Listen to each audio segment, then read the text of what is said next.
When you're planning for emergency response, there are different types of responses. The ones that you see coming, and then the ones that you have to respond to in a very short matter of time. The weather can be tricky. Mother Nature is unpredictable at times.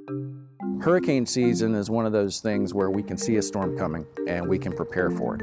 We can understand the type of impacts we're going to have, when we're going to have them, and where we're going to have them. That gives us the opportunity to prepare with our partner agencies, our friends in the community, first responders, and others, so that we can pre-position equipment and personnel. Winter weather is a little different. Sometimes those can come on you pretty quick, and then you have a different type of response. And so you have to make sure that you coordinate in advance so that when you do have something come up on you suddenly like that, all the partners understand exactly what their role is to play, and they're able to play it very quickly. In Anderson County, we couldn't do what we do. We couldn't have the success that we have without our community relations manager who is on the ground and makes those contacts and makes those phone calls and knows everybody and everything there is to know about Anderson County. So folks like Emily DeRoberts, who is our district manager here, making sure that she is in touch and in tune with the leaders of the county in emergency management and many other areas. Duke Energy employs a weather team. They're very critical to the job that we do day in and day out, not just for storms, but even our normal day-to-day operations. They are critical to our success in planning for emergencies. They give us a lot of great data, information, and feedback as part of our planning process so that we can know when a storm's going to hit, where a storm's going to hit, what kind of impacts we expect that storm to have, so that we can make sure we have the appropriate resources in place to respond once it's safe to do so.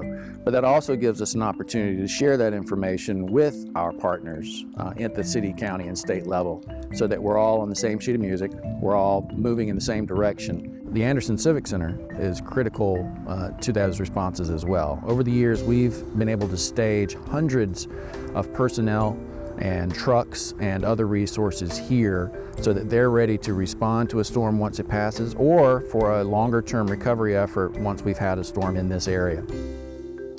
In the utility business, mutual assistance is what we call a phone a friend. Basically, when you have a storm that has a significant impact in one area, the personnel, the companies in that area, the utilities, they aren't prepared to handle that type of recovery effort by themselves. And so that's when you reach out to utilities across the region and say, hey, we need some help. And then those utilities say how much, when, and where, and hit the road. When there's trouble in the Gulf, Duke Energy responds to help out utilities in the Gulf. When there's trouble in South Carolina, where our customers are, they come and help us. Emergency preparedness and emergency planning are critical parts of what Duke Energy does year-round, 24/7, 365. And we cannot be successful in those endeavors without great partners at the city and county and state level. And so partnerships like the ones we have with Anderson County through the years have been absolutely critical to the success of what Duke Energy does day in and day out.